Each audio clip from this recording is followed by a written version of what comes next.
என்னுடைய அன்பு தம்பி மா சுப்பிரமணியம் அவர்களை வந்து மாட்டேன், என்னாலும் அவர் தான் அமைச்சர். ஏன்னா இந்நாள் அமைச்சருக்கும் அவர் தான் வழிகாட்டி. இந்நாள் யார் அமைச்சர் எனக்கு தெரியல, சுகாதார அமைச்சர். இவர் அமைத்து கொடுத்த படிக்கட்டுகள் தான் மேலே வந்து நின்றுக்கிட்டு இருக்கிறாரு. அதனால வந்து அவர் நன்றியோடு இவரை நினைச்சு பார்த்துட்டு இருப்பாரு. வெளியில பேசாம இருந்தாலும் கூட அவருடைய மனசாட்சிக்கு தெரியும். அப்புறம் தம்பி சொன்னார், இந்த ஸ்டேட்டஸ், நான் இந்த இன்ஸ்டாகிராம், ஃபேஸ்புக்கு, அது என்ன ட்விட்டர் கிட்டர் எதுலேயுமே இல்லை. இதனால தான் இல்லை, இதனால இல்லை, அது இல்லை, பார்க்கறது இல்லை. தம்பி சொன்னார், ஃபேஸ்புக்கில் வந்து நீ ஏன் இன்னும் ஓடிட்டு இருக்கிற அப்படின்னு. 169 கிலோமீட்டர் ஓடியாச்சு இல்லைங்க தம்பி? 69 தான். அது மாதிரி 21.1 கிலோமீட்டர் ஓட்டுறாரு. இது வந்து மிகப்பெரிய சாதனை. நம்ம வந்து சும்மா வெளியில் நின்று பாட்டு உனக்கு எதுக்கு இது தேவையில்லாத வேலை அப்படின்னு சொல்கிறது வந்து மிகப்பெரிய தப்பு. உடற்பயிற்சி என்றைக்குமே எல்லாருக்குமே தேவை. அது எந்த வகையில் இருந்தாலும் அது தேவை. அது மராத்தன் ஓடி தான் வரணும் அப்படிங்கிறது அவசியம் இல்லை. ஆளும் கட்சி எதிர்கட்சி அப்படிங்கிறத பற்றியெல்லாம் கேட்டாங்க. முதல்ல ஒரு விஷயம் புரிஞ்சுக்கணும். திராவிட முன்னேற்ற கழகம் தேர்தலில் பங்கேற்பதற்காக ஆரம்பிக்கப்பட்ட கட்சியே அல்ல. 1949 ராபின்சன் பூங்கால் ஆரம்பிக்கப்பட்ட கட்சி, பேரறிஞர் அண்ணா அவர்களுடைய தலைமையில் ஆரம்பிக்கப்பட்ட கட்சி. இங்கே கழக தோழர்களுக்கெல்லாம் தெரியும், உங்களுக்கு நான் சொல்லித்தர வேண்டிய அவசியம் இல்லை. முதல் மாநில மாநாடு, திராவிட முன்னேற்ற கழகத்தின் முதல் மாநில மாநாடு 1952 நடக்குது. நடக்கும்போது அங்கே ஒரு ஓட்டெடுப்பு நடக்குது. பேரறிஞர் அண்ணா அவர்கள் தலைமையில் நடந்த மாநாட்டில் 1952 தேர்தலில் நிற்கலாமா வேண்டாமான்னு கேட்குறாங்க. பெரும்பாலான திராவிட முன்னேற்ற கழக தோழர்கள் தேர்தலில் நிற்க வேண்டாம், நம்ம பெரியார் வழியில் சமூக சீர்திருத்த இயக்கமாகவே இருப்போம் அப்படின்னு சொன்ன ஒரு இயக்கம் தான் திராவிட முன்னேற்ற கழகம். அப்போ திராவிட முன்னேற்ற கழகத்தினுடைய முதல் கொள்கை வந்து சமூக தொண்டு தான், சமூக சேவை தான், சமூக நீதிக்காக பாடுபடுவது தான். அவருடைய தேர்தல் நிற்கிறது ரெண்டாவது தான்.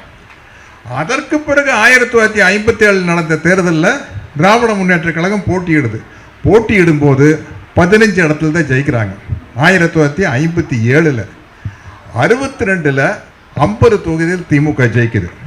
அந்த 50 தொகுதியில் ஏற்கனவே ஜெயிச்ச 15 தொகுதி இருக்குது பாருங்க.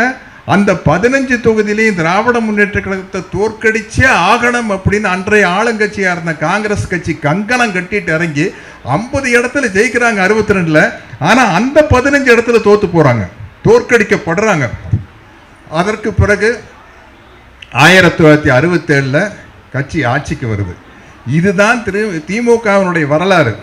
அதனால் வந்து நம்ம மக்களுக்கு செய்கிற சேவை தான் திராவிட முன்னேற்ற கழகத்துடைய தொண்டர்களுக்கும் சரி தலைவர்களுக்கும் சரி என்றைக்குமே முதன்மையாக இருக்கும் அப்படிங்கிற நான் இந்த நேரத்தில் தெரிவிச்சுக்கிறேன்.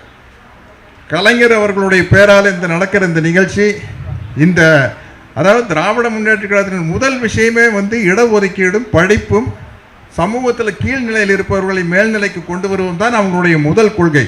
அது ஆட்சியில் இருந்தாலும் சரி, ஆட்சியில் இல்லாமல் இருந்தாலும் சரி. ஆட்சியில் இருந்தால் திமுக ஆளும் கட்சி, ஆட்சியில் இல்லாவிட்டால் ஆளும் கட்சியை ஆளும் கட்சி. ஏன்னா யார் ஆளும் கட்சியாக இருந்தாலும் இவங்க போட்டு கொடுத்த பாதையில் தான் வந்து ஆட்சியை நடத்தி ஆகணும். சொன்னாங்க நம்ம வாங்கி கொடுத்த ஆட்டோவில் வந்து வேற ஏதோ கொடி பறக்குது அப்படின்ட்டு. பாப்பா எவ்வளோ நாள் பறக்குதுன்ட்டு.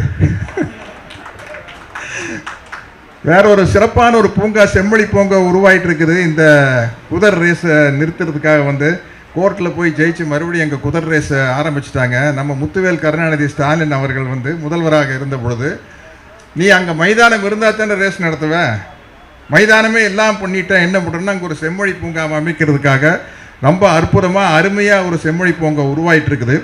இன்னும் 1.5 வருஷத்தில் அந்த செம்மொழி பூங்கா திறக்கும் போது அப்படிப்பட்ட ஒரு பூங்காவே இல்லைங்கிற நிலம் வரும் அப்படின்னு சொன்னார் அன்பு தம்பி மா சுப்பிரமணியம் அவர்கள்.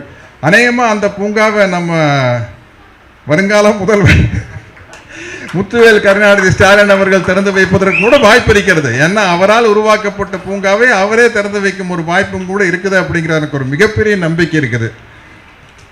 ஏன்னா நம்ம அவசரப்பட்டு மாற்றம்னு சொல்லி போட்டோம் இல்லையா? குழந்தைகள்லாம் வந்து குட்டீஸ், நண்பீஸ் எல்லாம் பெருசுகளை போட்டு மடக்கி, எனக்கு தெரியும் எங்கள் மாமா ஒருத்தர் வயசு 75 வயசாச்சு. அவர் இந்த மேடையில் சொல்லிக்கிறேன், அவர் எப்போவுமே ரெட்டை இலைக்கு தான் போடுவார்.